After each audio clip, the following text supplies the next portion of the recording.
Bonsoir à tous, on va commencer. Ce soir, on va faire un meet-up sur l'éco-conception. On va voir si WordPress est green ou pas. Donc on va voir le côté sombre d'Internet, est-ce que ça pollue, oui ou non. Et donc mon idée, moi, c'est faire un focus sur ce côté sombre de la pollution en Internet. C'est surtout de le mettre en lumière pour qu'on puisse en avoir conscience et donc trouver des leviers pour pouvoir faire en sorte que WordPress, ou de manière générale, le numérique pollue moins. Donc c'est ça mon idée de ce soir. Alors moi je suis Romain Petiot, je suis donc fondateur de I Have a Green, ça c'est assez récent. C'est mon idée de vouloir mettre le focus sur plus de green dans mon activité.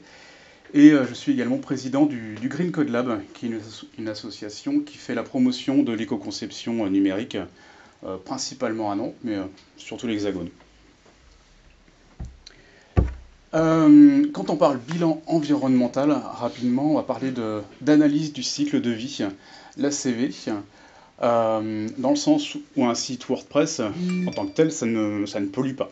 C'est le support, le serveur, les smartphones, c'est là-dessus qu'il va y avoir une pollution. Le site web en tant que tel, il ne pollue pas. Et donc l'analyse du cycle de vie, c'est l'ensemble du cycle de vie, à partir de la fabrication, par exemple de vos smartphones. Là je vous vois tous avec vos smartphones, il faut bien les fabriquer, donc ça a un impact environnemental. La phase d'utilisation, souvent vous rechargez vos smartphones, donc la consommation d'électricité, ça c'est un phénomène qui est bien connu maintenant. Et également son recyclage, donc la fin de vie, comment est-ce qu'on gère la fin de vie du matériel qui nous permet d'avoir Internet. Et donc ce sont surtout le support qui pollue et pas le site Internet en tant que tel qui a un impact environnemental. Alors, avant de commencer véritablement, petit cours d'anatomie d'Internet. Internet, donc il y a trois parties. La partie data center, donc là où il y a tous les serveurs. Donc ce sont vraiment des fermes de serveurs où il y a des dizaines de milliers de serveurs à l'intérieur. Où donc il y a des problématiques pour les refroidir, etc. On dit souvent que c'est énergivore et mon intervention ce soir, c'est de faire le focus justement qu'il n'y a pas que ce côté énergivore des data centers qu'il faut prendre en compte. Il y a d'autres problématiques qui sont plus importantes encore aujourd'hui. C'était vrai il y a quelques années, et maintenant, c'est vraiment lié à la fabrication, je vais vous en parler juste après. Les réseaux, ensuite, le réseau, donc c'est le tuyau qui sort du data center, qui ensuite va aller jusqu'au terminal. Donc ça passe par beaucoup de fibres optiques, beaucoup de câbles sous-marins, des satellites parfois. Il y a également toute la connexion 3G, la connexion 4G, il y a également vos box Internet. Les box Internet en France, c'est 1% de la consommation d'électricité. Toutes les box Internet. Donc le réseau a un impact majeur sur la consommation d'électricité, également sur la fabrication, parce que tout ça, ça repose sur du matériel. Il y a tous les câbles, bien sûr, mais il y a aussi tous les switches, les routeurs, etc. Et les terminaux, pour finir. Donc ça, ce sont vos smartphones, les ordinateurs, les tablettes, mais également les montres connectées. Aujourd'hui, tout devient connecté. Il y a des frigos connectés. Je ne sais pas trop à quoi ça peut servir encore, mais il y a plein d'idées comme ça qui sortent où tout devient connecté et tout ça va avoir un impact majeur sur Internet et donc sur la pollution. Alors voici, ça c'est un tableau de greenIT.fr. Ils ont modélisé Internet et tous les impacts de manière assez globale. Donc à gauche il y a les terminaux, au milieu il y a le réseau, à droite les data centers. Et ça permet de voir qu'il n'y a pas que la consommation d'énergie, il y a aussi GES et gaz à effet de serre, c'est principalement du CO2. Les ressources, ça ce sont les différents minerais, enfin tous les éléments qui vont servir à fabriquer le matériel. Les déchets, comment est-ce qu'on gère les déchets par la suite. Et l'eau, parce qu'on gaspille beaucoup d'eau à fabriquer du matériel. L'eau, par exemple, sur une centrale nucléaire, c'est sert à refroidir la centrale. Et donc ça c'est de l'eau qui va s'évaporer, c'est de l'eau qui n'est plus utilisable par la suite. Et donc on voit majoritairement c'est au niveau du terminal et des terminaux donc qu'il y a des problématiques environnementaux. Donc il ne faut pas se focaliser uniquement sur l'électricité et sur les data centers, quoi. On voit qu'il il y a d'autres problématiques et d'autres impacts environnementaux. Et donc moi c'est là-dessus que j'ai envie de surtout me focaliser sur la première partie de mon intervention, sur ces extractions de matières premières pour pouvoir fabriquer les différents vos smartphones par exemple. Et pour un smartphone, il faut 50 à 60 métaux différents, dont des terres rares. Alors les terres rares, moi je suis pas un spécialiste des terres rares, mais c'est généralement des éléments qui se terminent par ium. Voilà, un peu compliqué. Et ces terres rares, comme leur nom l'indique, elles sont rares. Et donc on va rapidement arriver en pénurie pour pouvoir fabriquer nos futurs smartphones. Dans quelques années, il risque d'avoir des conflits. Il y a déjà des conflits à cause de ces terres rares. On va y revenir un petit peu après. Donc voici une mine de terres rares. Donc on voit rapidement qu'il y a des arbres, on voit au fond, enfin, je ne sais pas si vous voyez très très bien d'ailleurs, mais donc une mine, ça génère de la déforestation, il y a des produits chimiques et de la consommation d'eau, parce qu'on va donc prendre toute la terre, et ensuite le but ça va être de retrouver uniquement le petit métal qui nous intéresse. Et c'est assez infime, donc il faut beaucoup de produits chimiques pour faire toute l'extraction, pour pouvoir retrouver, et donc beaucoup d'eau qu'on va venir souiller et qu'on va venir après polluer partout dans des lacs artificiels. Et tout ça, ça génère des rejets toxiques et radioactifs aussi. Donc voici par exemple Baotou, qui est donc la capitale des terres rares. Et donc il y a tout le traitement qui est fait ici, et toute l'eau ensuite est rejetée comme ça dans un effluent. Donc ça c'est hyper toxique, donc il y a tous les produits chimiques qui ont été rejetés là-dedans. Et donc ensuite ça va directement dans un lac artificiel, un lac qui est assez impressionnant. Et parfois le lac il déborde, et donc ça va dans des fleuves qui sont naturels pour le coup. Donc ça c'est en Chine. Voilà, on n'a pas une grande visibilité sur toutes ces problématiques-là. C'est assez obscur. On sait juste que la radioactivité, je vous parlais de ça tout de suite, c'est 32 fois la normale. Donc c'est assez énorme. Par exemple, Tchernobyl, actuellement, c'est 13 fois la normale. Donc c'est 2 fois plus radioactif qu'à Tchernobyl actuellement.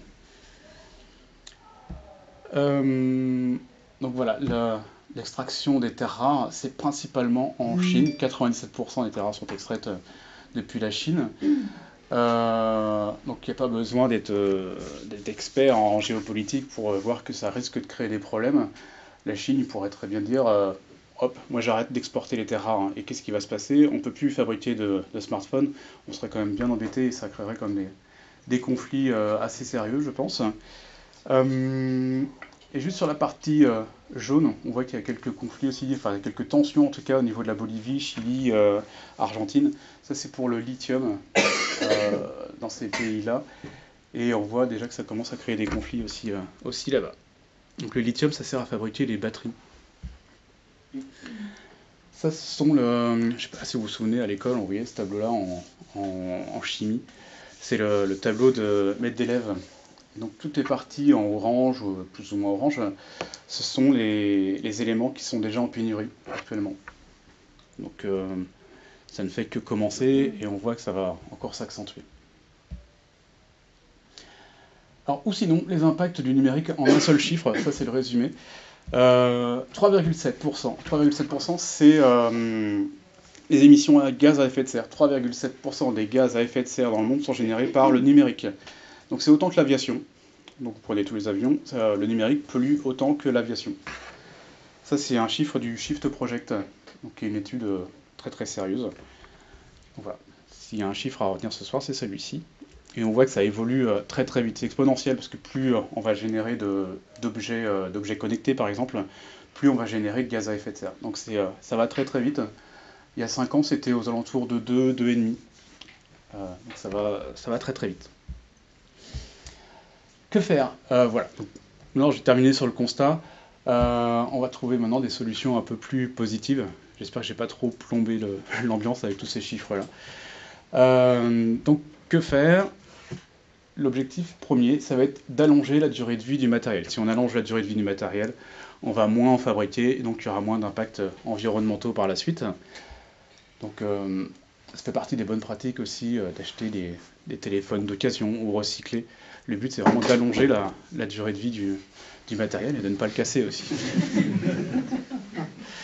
Ou sinon de le réparer aussi, parce que c'est très compliqué aujourd'hui de réparer ces smartphones. Si on casse l'écran, et certains smartphones, on ne peut pas changer les écrans. Donc, faut faire attention quand on achète son matériel, voir si c'est réparable. Ouais, c'est ce que je suis en train de dire, acheter du matériel reconditionné. Et c'est tout? Non. Ça va pas suffire. Je ne sais pas si vous connaissez Pierre Rabhi, qui est un paysan philosophe qui a écrit La sobriété heureuse, qui est un livre excellent.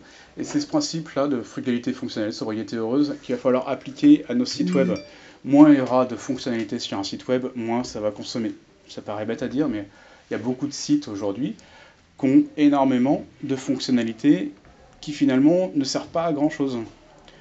Pour prendre un exemple assez flagrant, fin des années 90, on voyait très souvent des sites internet avec la météo en dessous ou un compteur avec le nombre d'utilisateurs. Je grossis le trait pour bien comprendre. Ça, c'est des fonctionnalités totalement inutiles. Et donc, il va falloir appliquer ces mêmes concepts-là sur les sites actuellement.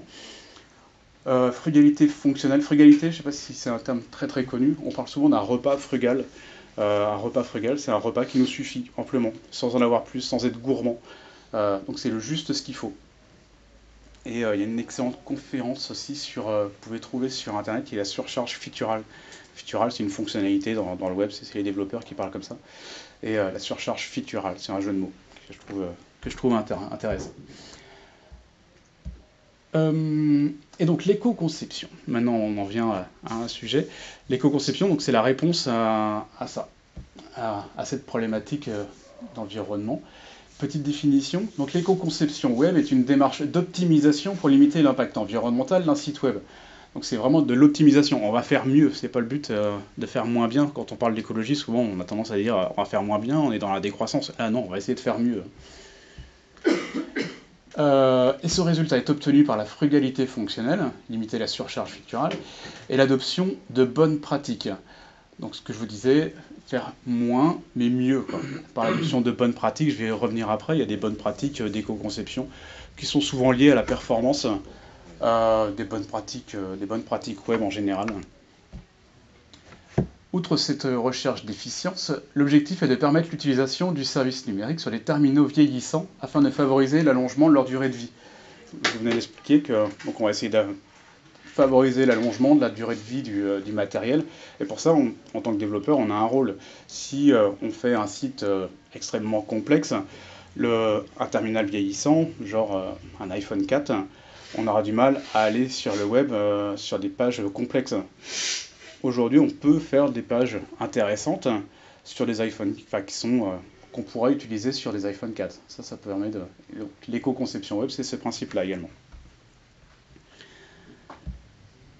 Et donc il y a des référentiels pour les bonnes pratiques web qui sont, ce que je vous disais, un lien un peu à la performance. Il y a le Green Code Collab, donc ça c'est porté par le Green Code Lab. Ce sont des bonnes pratiques, ça s'appelle Collab parce que c'est collaboratif. C'est un wiki, vous pouvez aller dessus, mettre vos remarques. J'ai mesuré ça, c'est intéressant, qu'est-ce que vous en pensez? Voilà, c'est extrêmement collaboratif. Je vous conseille d'aller voir. Et il y a un autre bouquin qui est intéressant. Celui-ci, c'est la 2e édition. Il y a la 3e édition qui va sortir dans quelques jours, donc n'achetez pas la 2e édition. Et c'est sur les 115 bonnes pratiques d'éco-conception web. C'est Frédéric Bordage, greenIT.fr, peut-être que vous connaissez. C'est lui qui référencie toutes ces bonnes pratiques. Et pour débuter dans l'éco-conception, c'est quand même très très bien comme bouquin, c'est très très clair. Après, quand on veut approfondir, ça manque un petit peu de données, mais pour débuter, c'est vraiment très très très pratique. Et j'en viens enfin au retour d'expérience. Donc j'ai pris un site internet, le site de la SAP Connectée. Je ne sais pas si tout le monde connaît. Donc c'est la SAP Connectée. Alors c'est une série d'apéritifs pour personnes élégantes. C'est du networking. Donc c'est tous les 3 mois, je crois. Ouais, tu me corriges. Où les gens se rassemblent. Il y a à peu près 70 participants à chaque fois. Donc c'est un apéritif dans le but de créer des connexions entre chacun. C'est plutôt quelque chose avec une bonne ambiance. C'est assez sympa et c'est assez détourné. Donc merci de m'avoir fait confiance et de m'avoir laissé utiliser leur site et aussi de pouvoir en discuter aujourd'hui. Donc voilà, le site, c'est un site WordPress pour le coup. Un site vraiment très très standard en fait. Un site avec un thème qui a été mis sur le site. Ils avaient des besoins à peu près spécifiques, donc c'est le pour pouvoir présenter un événement. Donc c'est le thème Event Star. Il y a un page builder qui est Elementor et l'hébergement c'est OVH. Donc on est vraiment sur du classique pour le coup. Et donc moi, comment est-ce que je m'y suis pris? J'ai commencé par mesurer. La première chose, c'est je vais mesurer, je vais faire vraiment un avant-après pour voir les différences obtenues par la suite, quels sont les leviers qui étaient intéressants au niveau des éco-conceptions web. Donc la première mesure, je l'ai effectuée avec GTmetrix. GTmetrix, c'est un outil en ligne, donc c'est gtmetrix.com, je pense. C'est très très simple, hein. Vous prenez l'URL de votre site, vous le copiez sur le GTmetrix, après ça mouline pendant une petite minute et ça vous sort des résultats, différentes stats, dont le poids de la page, le nombre de requêtes et la vitesse d'affichage. Et après, il y a d'autres bonnes pratiques, je vais vous expliquer un petit peu par la suite. Le poids de la page, forcément, plus c'est lourd, plus ça va ralentir le site, mais plus ça va prendre d'espace, plus ça va solliciter le réseau. Donc ça, c'est important que ce soit assez light. Le nombre de requêtes, là c'est le nombre entre votre terminal, entre votre smartphone et le réseau. Plus il y a de requêtes, plus ça va demander au réseau des efforts et moins c'est pertinent. Et la vitesse d'affichage, ça c'est une métrique qui va permettre de voir si vous utilisez tous les niveaux de cache de votre site internet. Ensuite, je vais mesurer le nombre d'éléments du DOM, donc c'est le nombre de balises HTML. Et plus il y en a, plus le site est complexe, plus ça va être compliqué de pouvoir lire, d'utiliser le site internet sur un smartphone vieillissant. Donc pour pouvoir calculer ce nombre d'éléments du DOM, je vais par exemple sur la page DevTools, enfin, vous avez votre site internet, vous utilisez le DevTools et vous allez sur la partie console, vous tapez ça, donc c'est le getElement by tag name sur le document, vous les mettez tous et ça vous sort directement le résultat. Ici c'est 254, donc 254 éléments du DOM.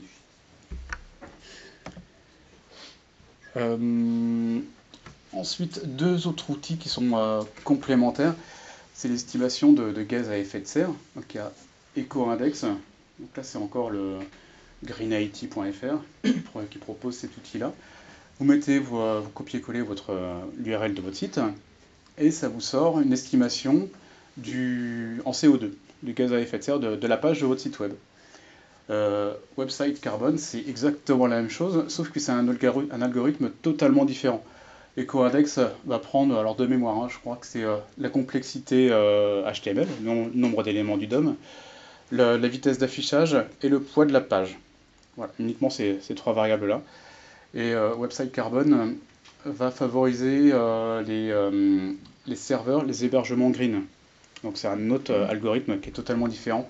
Donc on obtient des chiffres totalement différents. Et enfin, Green Spector, qui est une société nantaise, qui mesure la consommation d'électricité uniquement sur le terminal. Alors, on ne mesure pas l'impact environnemental en mesurant l'électricité sur le terminal. C'est deux choses totalement différentes. Malgré tout, ça reste très très intéressant pour pouvoir suivre l'évolution d'un site web. On voit l'électricité, et puis d'un seul coup, si on voit un pic de consommation d'électricité, on se dit, oh là, il y a un problème quelque part. Et donc après, c'est là qu'il va falloir aller chercher. C'est juste un outil pragmatique, et c'est pas comme ça qu'on va calculer l'impact environnemental. Ça, c'est une précision importante.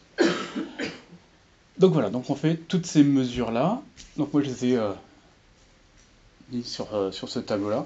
Donc la SAP connectée, c'est principalement 4 templates.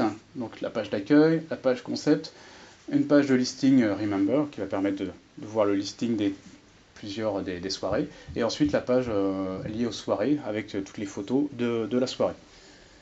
Donc on voit que, par exemple pour la page d'accueil, si je décortique un petit peu, 5,7 mégas, c'est quand même assez important. Un site convenable, on va dire que c'est un méga 5, donc là on est quand même bien au-dessus. C'est une page assez complexe avec presque 800 éléments. Voilà. Globalement, tout est assez important sur le site et je vais vous expliquer après pourquoi. pardon, 8 secondes pour afficher le site, là c'est vraiment beaucoup. Et on peut voir les gaz à effet de serre. Je vous expliquais, là, il y a deux algorithmes totalement différents. Donc on passe de 2,5 grammes de CO2, d'équivalent CO2 sur la page, et l'autre, Website Carbon, qui est à 11,31. Donc c'est deux chiffres totalement délirants si on les compare l'un à l'autre. Mais par contre, ça va nous donner une tendance. Quand on va améliorer les choses, on va voir si ça baisse, si ça augmente. Et c'est en ça que c'est intéressant d'avoir ces chiffres-là. Pareil pour la consommation d'électricité. Et donc après, on va avoir trois types d'audits. Un sur les fonctionnalités, un qui sera plus technique, et un autre sur le contenu.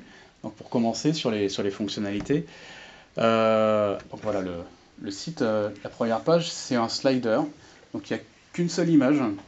Donc le slider, il va boucler forcément.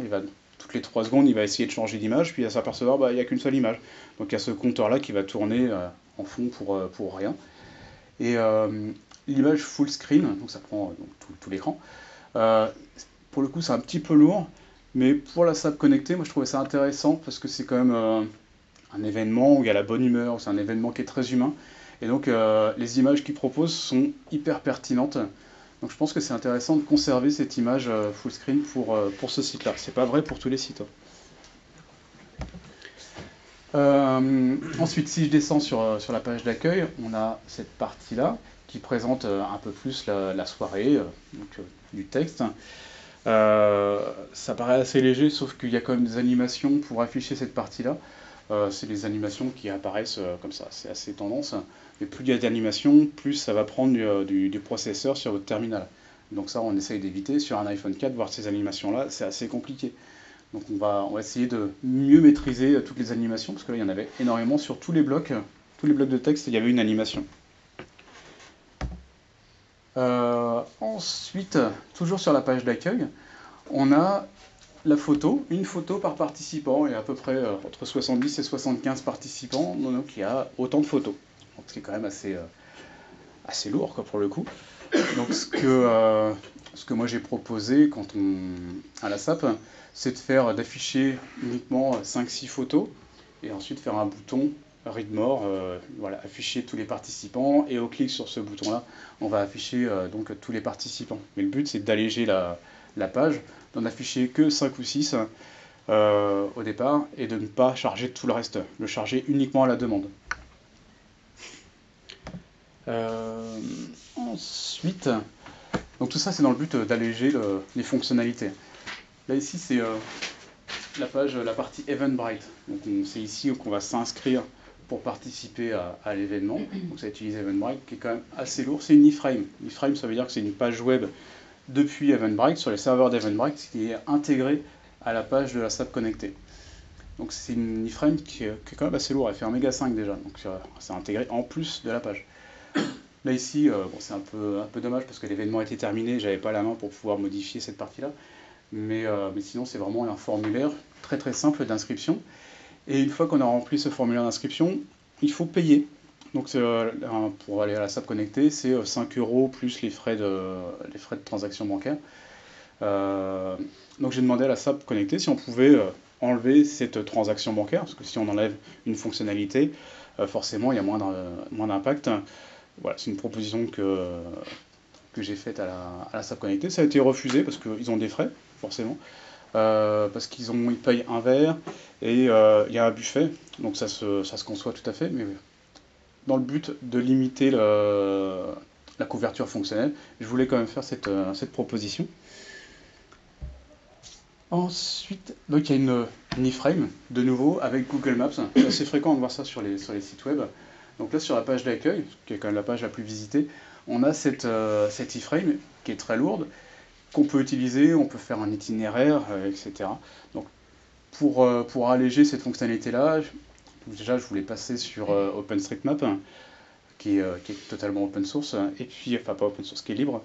Et ça permet aussi de gérer des images, donc uniquement avoir une image du plan, plutôt que d'avoir une iframe où on peut naviguer dessus, ce sera beaucoup plus léger. Et on peut stocker cette image-là sur notre serveur, et on peut aussi la traiter pour pouvoir l'optimiser, pour qu'elle soit plus légère. Donc il y a beaucoup à gagner sur ces parties de cartes. Donc on va en reparler un petit peu après, je vais vous expliquer comment ce que j'ai fait. La page listing des soirées, là c'est pareil, l'image ici, donc il y avait, je crois qu'il y avait trois soirées d'affichées, et c'était une image qui était énorme. Donc ça n'a pas tellement de sens juste pour lister les soirées. Donc ce que j'ai proposé, c'est de l'afficher sur 2 ou 3 colonnes pour pouvoir réduire automatiquement la largeur de l'image et permettre que ce soit plus léger. Euh, et enfin, donc la page soirée. La page soirée, donc il y a deux captures. Ici, c'est un formulaire pour pouvoir poster un commentaire. Si c'était pas utilisé, donc là j'ai proposé directement de l'enlever, ce qui a été accepté. Et puis ensuite, il y a un listing d'une 50aine d'images. Alors là, je me suis dit, ah, c'est quand même assez lourd, qu'est-ce que je fais? Est-ce que je le réduis? Est-ce que je le réduis pas? Et donc j'ai regardé, et en traitant les images, on arrive quand même bien optimisé. Et vu que c'est quand même hyper qualitatif comme photo, je dis pas ça parce que t'es là, parce que vous êtes là. Mais ça a du sens en fait, c'est vraiment, il y a un sens artistique à ces images-là, elles sont pertinentes, c'est pas comme si c'était des images floues. Voilà. Donc c'est sympa pour ceux qui ont participé aux soirées d'avoir ces images-là par la suite. Donc j'ai dit ok, on garde, et par contre on enlève les commentaires. La partie technique maintenant, donc c'est un site WordPress.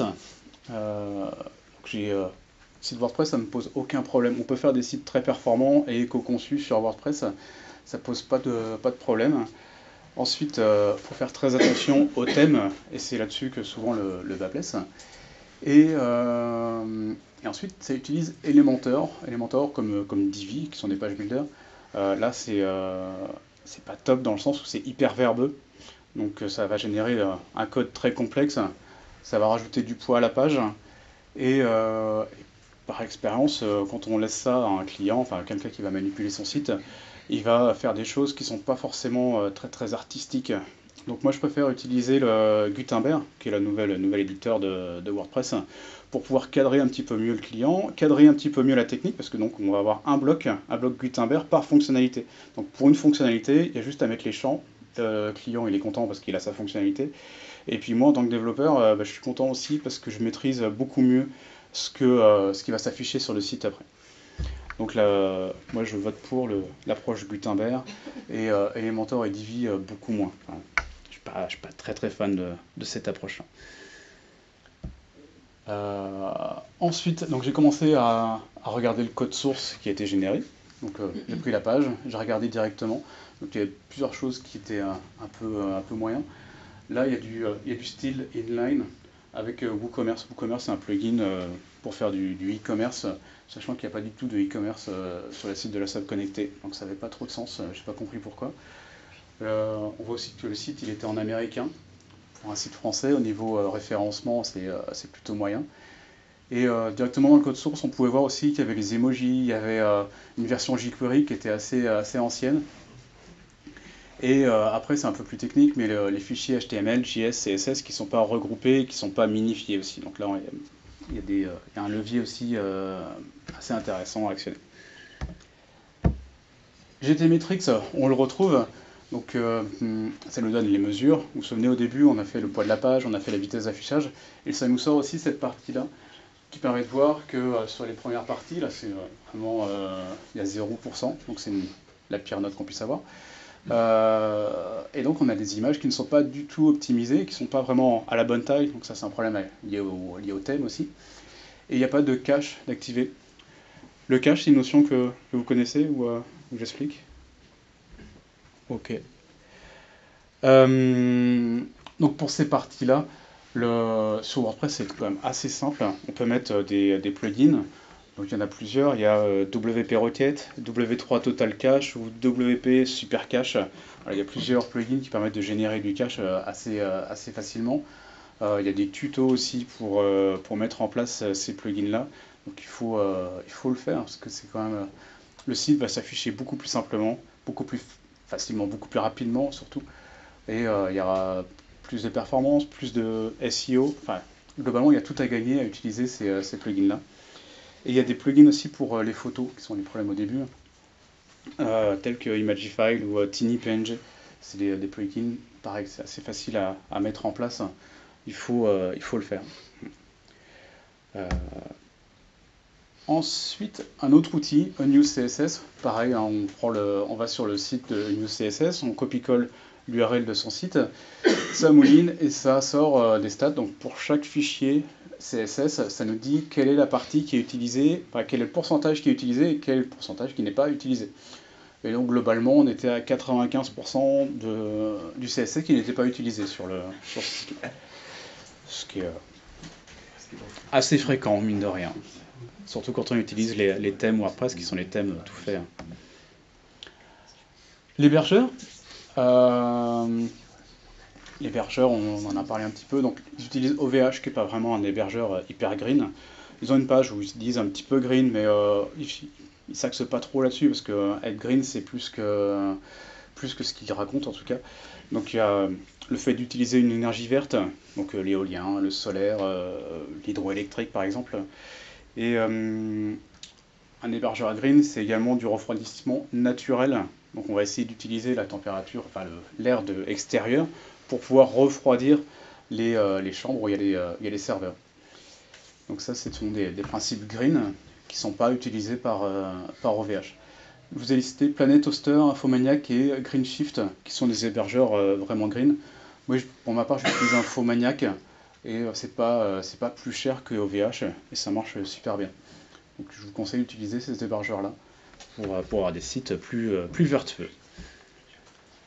Ensuite, je regarde la conformité HTML avec W3C, qui est le consortium qui rédige les règles HTML. Qu'on pouvait voir sur la page d'accueil du site de la SAP, il n'y avait pas de balise H1, qui est la balise titre du site, donc ça pose des problèmes de référencement. Pas tellement en termes d'éco-conception, véritablement, mais...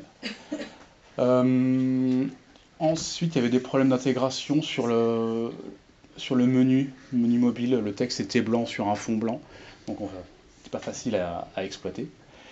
Mais par contre, il fonctionne. Moi, je l'ai testé sur un iPhone 4. On peut l'utiliser, ça marche à peu près, quoi. Et par contre, il y a des erreurs W3C, il y a 7 erreurs W3C. Axe, qui est un autre outil, lui, c'est plus sur l'accessibilité. On va faire en sorte que le site soit le plus accessible possible aux différents types d'handicap. Pas trop faire de focus ce soir dessus. Et le troisième type d'audit, qui est l'audit de contenu, on va aller à la recherche de pages zombies. Ce sont des pages qui n'ont pas trop lieu d'être dans le site. Il y a par exemple la page non classée, qui est la page listing des actualités par défaut sous WordPress. Donc là, c'est une page qu'on pouvait retrouver sur ce site-là. Mais si on utilise le menu, on ne peut pas naviguer et puis arriver sur cette page-là. C'est une page qui n'existe, mais qui n'est pas exploitée par la suite. Pour rechercher ces pages zombies, on va essayer de lister toutes les pages du site. Et pour ça, il y a une commande sur Google qui est site : et le nom du site. Et ça va lister toutes les pages qui sont référencées sur ce site. Donc il y avait plusieurs pages qui étaient référencées pour le coup, et qui n'avaient pas lieu d'être. Ensuite, la page réglementation. Donc là, le but, c'est de regarder si tout est réglementaire au niveau des cookies, au niveau RGPD, au niveau crédit photo, au niveau mention légale. Voilà. On sort un petit peu du cadre d'éco-conception, mais c'est comme la sécurité en fait. On profite de l'audit pour essayer de tout superviser, faire un audit le plus complet possible. Ne me demandez pas pourquoi j'ai mis un chat, hein, je sais pas. Donc voilà, une fois cet audit réalisé, je suis retourné voir les responsables de la SAP, et puis après on a discuté, et donc on a pris les décisions pour pouvoir améliorer, pour que le site soit plus éco-conçu. Et donc la première décision, c'était de retirer le thème et de partir sur le thème 2019, qui est le thème par défaut maintenant, qui intègre Gutenberg nativement. Parce que c'est un thème qui est beaucoup plus épuré, avec une complexité technique beaucoup moindre, donc qui est beaucoup plus rapide et qui est beaucoup mieux conçu pour faire des choses assez simples au final. Donc j'ai pris ce thème-là. J'en ai fait un thème enfant parce que j'allais un petit peu le tripatouiller aussi, mais à la limite c'est même pas obligé. Et après j'ai reparti. j'ai repris point par point ce que j'ai évoqué avant. Donc pour les participants, donc voilà, j'en affiche que 5 avec un bouton, un bouton Read More, voir tous les participants. Alors là, je vais peut-être m'adresser plus aux développeurs par la suite, mais enfin pour cette partie-là, en tout cas pour les participants, donc j'ai listé les 5, ça je les ai affichés, j'ai affiché les images des 5 participants, et par la suite, toujours dans ce bloc-là, j'ai généré un JSON. Dans le JSON, par participant, j'ai trois variables, donc le titre, titre de la personne, ensuite le lien vers l'image, et ensuite sa fonction. La fonction, donc c'est moi je suis web développeur, voilà, c'était ça qui s'affichait. Donc j'ai ça, c'est intégré directement dans mon code source de ma page. Et ensuite, au clic au clic du bouton, je boucle, fais un for each sur tous les participants, donc c'est ma variable qui était avant, et je vais recréer après tous les éléments, donc en JavaScript. Donc dans un H3, je vais mettre le titre, donc le nom de la personne. Après, je vais créer une image, où je vais mettre la source de l'image, je vais mettre un attribut alt, je vais mettre le title, le nom de la personne, que je vais intégrer dans un div, l'image je la mets dans un div. Dans un P, je vais mettre la fonction de la personne, et tout ça, je recrée un div pour remettre ces 3 éléments-là. Et tous les éléments, tous les participants, je boucle dessus, et tout ça, je les mets dans mon élément, dans mon conteneur participant. Donc tout ça, c'est créé sans jQuery, sans Bootstrap, qui sont des librairies quand même assez lourdes, et on peut s'en passer, quoi. Je pense que s'il y a une chose aussi à retenir pour les développeurs, c'est essayer de vous passer de jQuery et Bootstrap.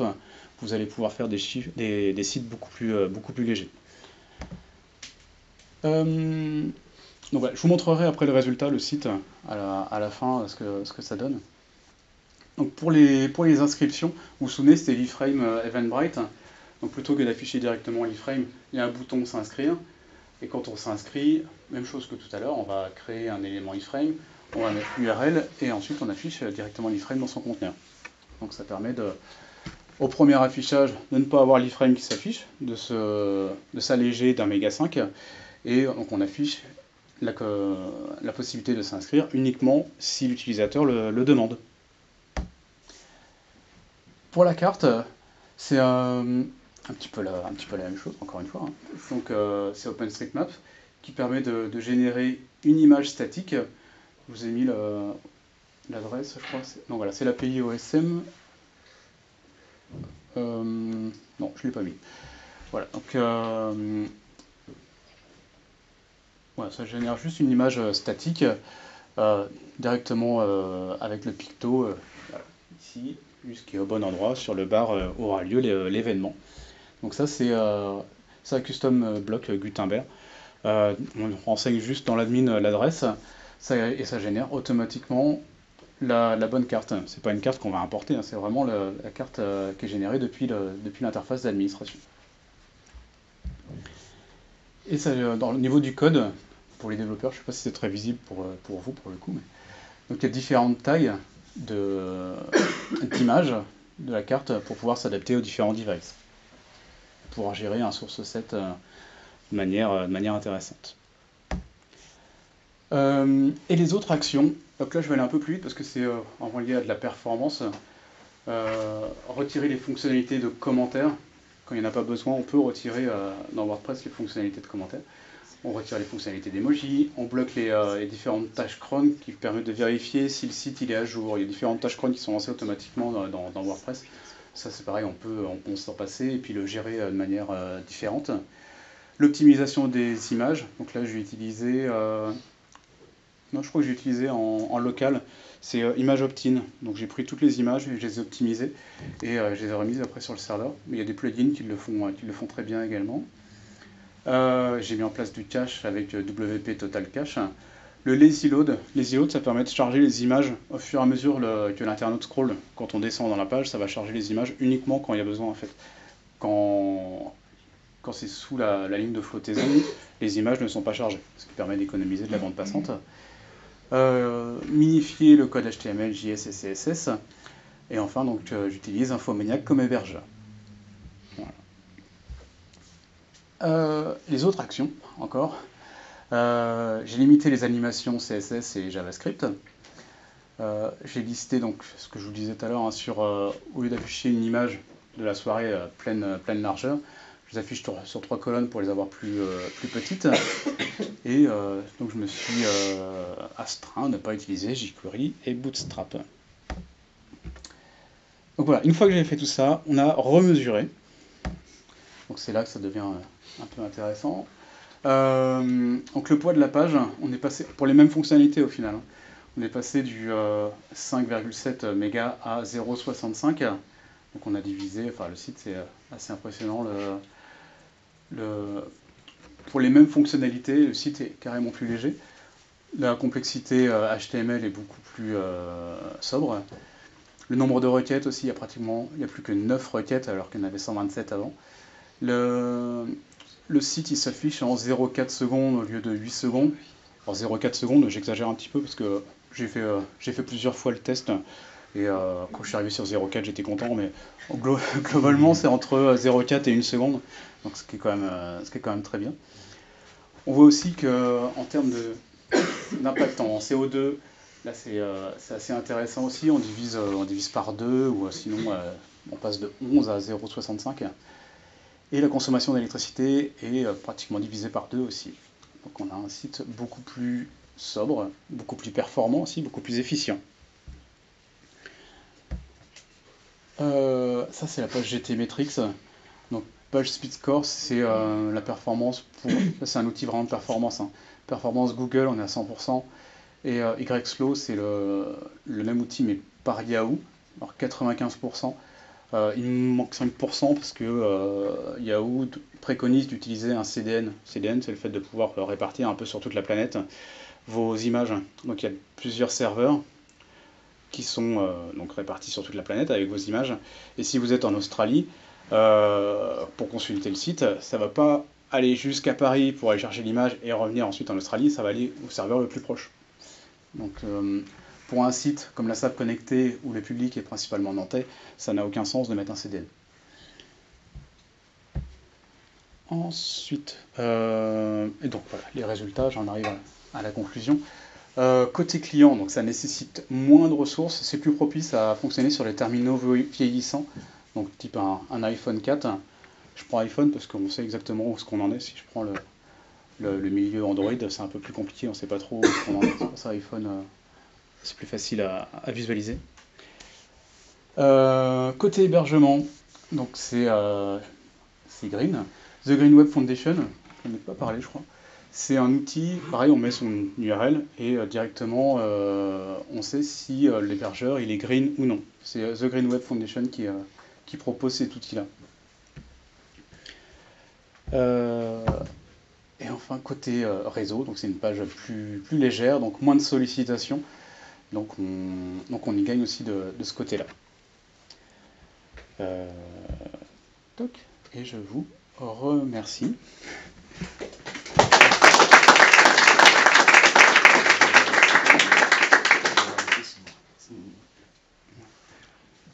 Est-ce que vous avez des questions? Le plugin là d'optimisation des images, ouais. Il y a un paramétrage fin qui permet de ne pas être destructif sur la compression, parce que c'est ça en fait le risque, c'est que des fois tu compresses un peu trop et après tu as une pixelisation qui apparaît. Ouais, sur Imagify, on peut il y a 3 niveaux je crois. Alors ça dépend des plugins, hein. Mais sur Imagify il y a 3 niveaux de compression. Et je sais que pour toi c'est important, mais donc ça fonctionne bien. Moi j'utilise Image Opt-in. Là aussi on peut vraiment mesurer. Sur TinyPNG par exemple, il n'y a pas de, on dit pas. On dit juste je veux optimiser. Voilà. Tous les plugins là, ils compressent les images mais ils ne les resize pas. Donc tu as une image en 4K qui a été uploadée par un client, elle va perdre en poids, mais en fait elle va jamais changer en 4K quoi qu'il arrive. Mais en fait ça ne les resize pas. Alors si, parce que c'est pour ce thème-là, les images elles sont redimensionnées pour ce thème. Ok, donc c'est ouais. Ok, cool. Oui.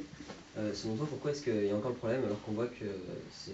Enfin, tu as réussi à avoir autant de différences, alors que c'est clairement lié aux performances et à l'optimisation, et que chaque développeur a envie d'avoir encore un code développé, enfin, un code propre, performant et optimisé, quoi.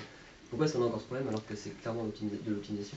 c'est pas que de l'optimisation, il y a aussi une grosse part de fonctionnel. J'ai retiré des iframes, j'ai retiré toutes les photos des participants, enfin j'en ai gardé que 5 sur les 70. Donc il y a une grosse partie de l'éco-conception, c'est surtout cette partie-là. C'est ça qui fait la différence entre la performance et l'éco-conception. Il y a des bonnes pratiques qui sont liées à la performance, mais pas que. Il y a aussi cette approche fonctionnelle, d'avoir une couverture fonctionnelle assez sobre.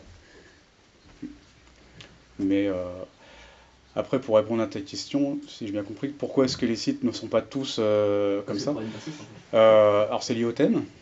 Le thème WordPress, c'est pas facile pour eux parce qu'ils sont obligés pour pouvoir être populaires, d'avoir un effet waouh très très très fort avec des sliders, avec des images importantes, des belles images.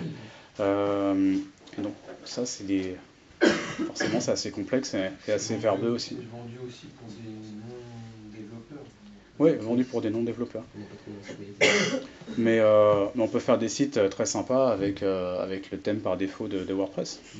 Donc c'est pas une vraie excuse non plus, quoi. Il y a des efforts à faire, même si je comprends parfaitement qu'il faut un effet waouh derrière, quoi. Et si un site il a besoin de fonctionnalités, c'est obligatoire, c'est parce que c'est ça qui lui ramène de l'argent. Ouais. Comment on fait quand c'est pas trop green, quoi? Là je l'ai fait pour les pages, il n'y a pas les résultats, mais les résultats sont très très bons aussi sur le listing des soirées où il y a pratiquement 60 photos. Et le site il s'affiche très très bien aussi. Donc on peut trouver des compromis, oui, tout à fait. Non, c'est-à-dire des vraies fonctionnalités où il y a pour beaucoup de JS et tout. Bah, s'il y en a besoin, on le fait. Ouais. Ouais. Okay. Et s'il faut du JS, on n'est peut-être pas obligé d'utiliser jQuery par exemple. Ouais. Voilà.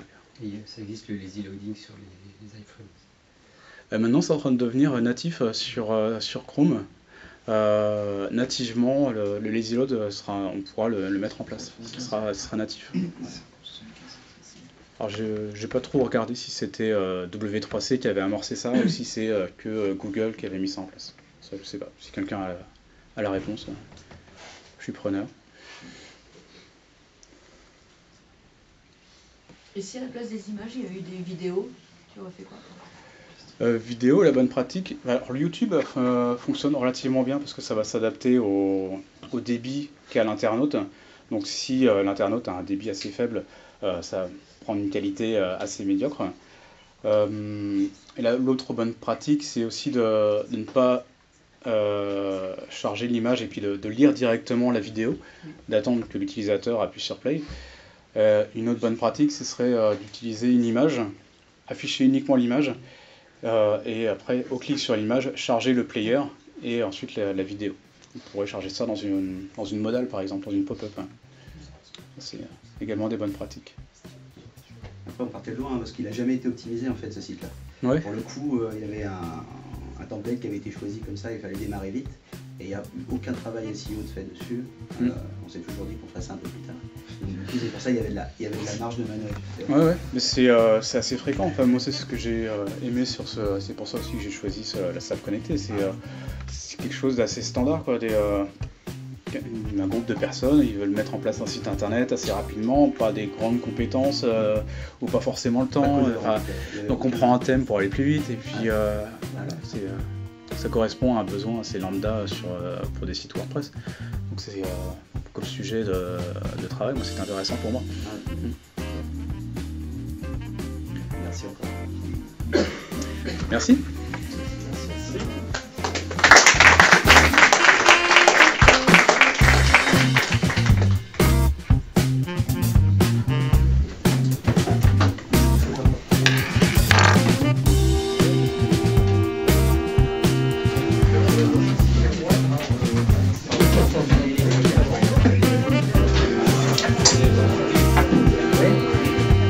Qu'est-ce que t'as avec Camille?